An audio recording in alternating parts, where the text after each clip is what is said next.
Hi, Melaning. I was Zorianna Kit, and today we review Dear Evan Hansen. All right, so I am a huge fan of musicals. I love musicals, especially the old musicals, and I could probably name a small handful of musicals that actually worked as a movie. West Side Story, Chicago.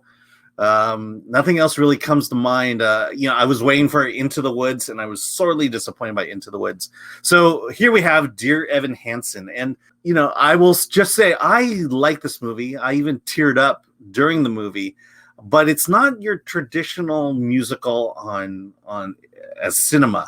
And this is the interesting thing I found about it. What were your what's your stance on musicals, and what did you think of Dear Evan Hansen? But what to you is a traditional movie musical? Like, is there a formula for that? Because early on growing up, it was Music Man, Sound of Music, West Side Story. To me, it's there's this big spectacle. Hello, Dolly. That's the stuff. The movie musicals of old. And I just felt like the recent translations. I didn't like In the Heights. You can't even count Hamilton because that's just a broadcast of the actual musical itself. mm-hmm.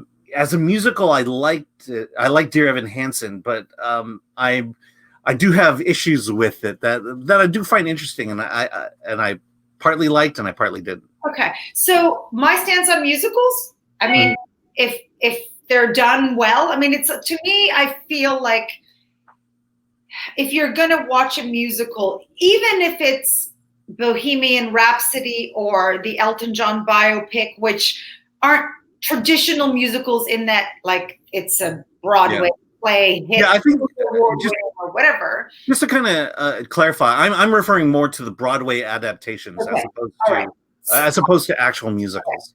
To me, if you're going to see a film that is a musical, what makes it are the songs. If you can't enjoy the songs, which is why you're watching a musical, then to me the musical's not really a success. I have not seen. And like you, I really liked Into the Woods. I really did. I enjoyed that. So, but we're not reviewing that, and that was quite a few years back. That's a long time ago. Yeah. Just want to say I did enjoy that one, but having never seen Evan Hansen on Broadway, I don't have anything to compare it with in terms of the stage play. But I do have to tell you, sitting and watching this movie, there are so many great songs. I enjoyed the songs, and I enjoyed the way they were incorporated, where you're sitting at a dinner table and someone starts to sing and the other person builds on it, or you're in a school and you're walking down the hallway and you're singing and dancing, and that type of adaptive way I had no problems with, because to me that's what musicals do. It's these set pieces, and the songs were toe tapping and fun and exciting, and also the whole issue around mental health, which we can discuss more. I felt like there was a lot of powerful songs that could very easily appeal to teenagers who might need to hear something like that. Yeah, I absolutely agree with you. This is from the songwriting duo who brought us The Greatest Showman. Did you like Greatest Showman? I love Greatest Showman. Yeah, absolutely. And again, it's the music. My only experience with Dear Evan Hansen was I heard the cast album. And even then, I had no idea what the story was until I saw the trailer to this movie. But yeah, the music is so good, and it's in contrast to In the Heights, where I loved the visuals of In the Heights, but I hated the music with a passion. I didn't see it. I'm sorry. And the issue is songs. There was not a song there that I felt like I could hum or really enjoy. I don't even, okay. So we did a whole video on In the Heights, so you can see my comments there. But yeah, and what I like about this one is it doesn't feel like a Broadway adaptation. To me, Dear Evan Hansen just feels like a movie with songs thrown in it at the right time. It's and I think it does a lot of things that the stage play couldn't do. Yeah, there's a song where he sings kind of a love song to Zoe, the character of Zoe, and there's a lot of detail in that song, and then the camera is able to point to those certain details, like how she draws stars on the cuffs of her pants, and and so it really took advantage of being a movie and being able to get the coverage you get. That's something that you just can't do on stage, and I just love that it's a true adaptation of a Broadway musical in this case. Yeah, we do have to mention Ben Platt is playing Evan Hansen, and he is the one who originated the role on Broadway. I think he won a Tony and then an Emmy and a Grammy as well for the role in the music. So he reprises his role. There has been, which I feel completely unfounded, a ton of criticism about the casting of him in this movie. People are complaining that, oh, he's too old, he looks too old, he doesn't look like he's in high school. Folks, this is a musical. People also don't skip down the hallways of a high school. People don't sing songs as in 3 different go-karts, and people don't sing while doing this, that. Like, it's a musical. You suspend your disbelief. Yeah, let's point to Grease for example, for crying out loud. I mean, they were hardly teenagers in Grease. John Travolta and Olivia Newton-John. I mean, right. And the other thing, here's the problem, and I'll point to Les Mis.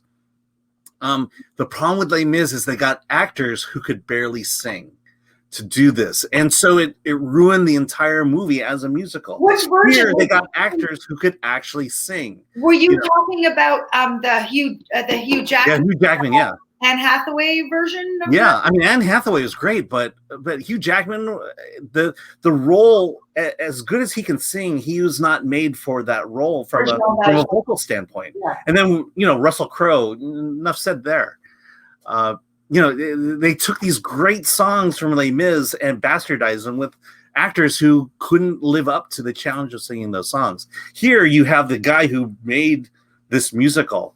And so I would much rather have an older looking guy perform these songs brilliantly, than some actor who, is just basically doing their impression of him. Yeah, I agree that, I mean, definitely, I'm sure a lot of people could have acted that part, but really not a lot of people could have sung that part. So to me, I thought his casting was absolutely perfect. And by the way, it's not like it's a 50-year-old man playing a high school. Yeah. Like, come on, folks. It's not that just like catastrophic. I know. Well, I was also going to say that, it was kind of a little uncomfortable me watching him with Kaitlyn Dever. Then I looked it up, and it's like he's only 3 years older than her. And so. Oh, in real life? Because she's 24, 25. See? There you go. Yeah. So, So, and the other thing, this is clearly a musical. If you do not like musicals, stay away, because this is not gonna win you over to the genre at all. Well, but listen, what might win you over to the genre is the topic. It does deal with mental illness, suicide, depression. At one point, 2 characters are discussing what pills they take for their own depression, ADHD, anxiety disorder. And frankly, I thought that was a very honest and frank conversation that not enough pop culture things like movies and TV shows have. And I was a little stunned, not uncomfortable, but I was like, whoa, like, this is really out in the open, the way they're discussing this, which I think is sorely needed and very important. And so maybe if there is someone around you who is a teenager who is experiencing anxiety and depression or anything like that, this movie is I don't want to say lighthearted way because the topic's not lighthearted, but musicals in general are considered, more lighthearted than a dramatic film. But I think it could be an into having a conversation about this. And some of the songs, like, what is that main ballad? You Will Be Found. Yes, You Will Be Found, which I found to be soaringly beautiful and so beautifully sung, that I think that there is a door to musicals that might open to somebody from that standpoint. Yeah, I think the way they treated You Will Be Found compared to the Broadway, I honestly don't know how it was done on Broadway, but it definitely had the Greatest Showman vibes to it in terms of this small song feels so big when it's with its orchestration and chorus, and in The Greatest Showman, I have it here. The composers Justin Paul and Dan Romer, they have this real gift of bringing great emotion and create these amazing, big sounding ballads. And I think, if I'm not mistaken, it's really elevated in this movie compared to the Broadway play. Well, it's definitely one of those, hey, listen, let's go download the soundtrack from Spotify. I want to hear this over and over. So that's how that musical left me with. It was about going home, downloading the cast album and listening to it. And so for me, do want to say that I enjoyed this film so much. And for someone who has a hard time suspending disbelief in action movies, always criticizing the realism of characters with guns, I fully accepted this musical, no matter who started in it on Broadway versus the film, how old the characters were in real life versus how old their characters were in the film. To me, I loved it. I thought it was a bit long at 2.5 hours. It, maybe it could have been maybe one performance number less. Well, you bring up my criticism of the movie. The third act drags on forever. Yes. It's like, the story in general is, Evan has told this lie about a boy who committed suicide, that they were best friends. And that this lie has to be exposed at some point. And it just takes forever to get to that point. And there are times where I'm like, well, is this the point where it gets exposed? Is that like there's a park and a memorial? I'm going, oh, I bet the park doesn't exist anymore because it never was there. And I'm like, I'm waiting for that moment, but it doesn't.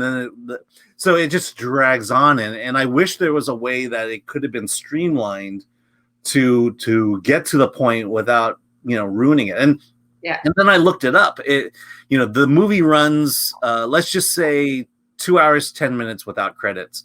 The Broadway musical doesn't run that much longer after that. So, I think they cut out a song or two, but it's essentially there. They did, but they also wrote in a new. They also wrote in a new song. Which to me, just I didn't care much at all for that new song. Even when they sung it with a real singer at the end, I'm like, I'm just not connecting with this song at all. And usually they put them in there to get that Oscar nomination for an original song. But I do. This is the feeling I got. I'm glad I saw Dear Evan Hansen. I like the movie. At the same time, I have zero desire to ever see it on stage. Oh, really? Yeah, because I think I feel like I got the best of what that story can tell in the movie, and that I think I'm going to be let down very much. I've talked to my friends who have seen it, and they're very meh about the musical itself. And so, yeah. I would definitely want to check it out just to see how they do it in a stage setting where, I want to know how many set pieces there are and how they manage to do that. Although, most of this is set, in close quarters, someone's kitchen, a school library, stuff like that. So it's not that grand, but still, I'd go see the musical. I will see Wicked over and over and over again, no matter who plays. So I'll grant you that. I've seen Wicked many times. And by the way, maybe Idina Menzel and Kristen Chenoweth should be in the movie version if there ever is one. I don't know, but I wouldn't mind hearing their voices again, so. Yeah. I mean, is Rob Marshall doing that one? I think he is. I think Stephen Daldry was going to, but he dropped out. So we'll see. Yeah, I think, no. John Chu. John M. Chu is doing Wicked. And so Yeah, and so I'm hoping that turns out much better than In the Heights, and I think it will, because the music of Wicked is so incredible. It's hard to screw it up, and I think he's got a good visual talent for it, even though I didn't like In the Heights. Okay, so we get it. You didn't like In the Heights, but you I did not. Evan Hansen. Yeah, and I spoke 40 minutes about it, so go check the YouTube channel and you'll see my talk on that one. All right, so yeah, you loved Dear Evan Hansen. Again, we're not Broadway snobs, so we don't, I'm sure we're missing a lot of the criticisms of it, but who cares? It's a movie that we're here to talk about the movie. Yeah. So I'm feeling you liked it a lot. So let's go 8.5. I don't think you quite gave it a 9. Yeah, 8.5 is 8 or 8.5 is kind of where I'm sitting. And that half point to me is really like, doesn't make a big difference. It's a recommend. Bottom line is, it's a recommend for me. And I think the songs are great. I enjoyed the a taboo topic being brought out into the mainstream in such an open and positive way. So I say go see it. Just know it's a little bit long. Maybe bring snacks. All right. As for you, I think you liked it also as much as I did. Certainly you liked it better than In the Heights and Into the Woods. I think you may have also given it 8.5. I gave it an 8, and I think the ending is the issue I have there. If a movie's going to make me cry, it's going to get an 8 no matter what. So, I didn't want to weep in front of my fellow critics, but I did. And, so I really like this movie. Well done in terms of a Broadway adaptation. That ending is the only thing that won't elevate it to a higher level. So there you go. So with that, be sure to, let us know. I'm sure this is a controversial movie. I'm sure we missed a lot of things that the diehard fans missed, but again, let's find out. Let us know. Yes, like, subscribe. Missed. Yeah. Like, subscribe, comment. Maybe we'll even do a second video and talk about your comments. All right. So with that, let's get out of here.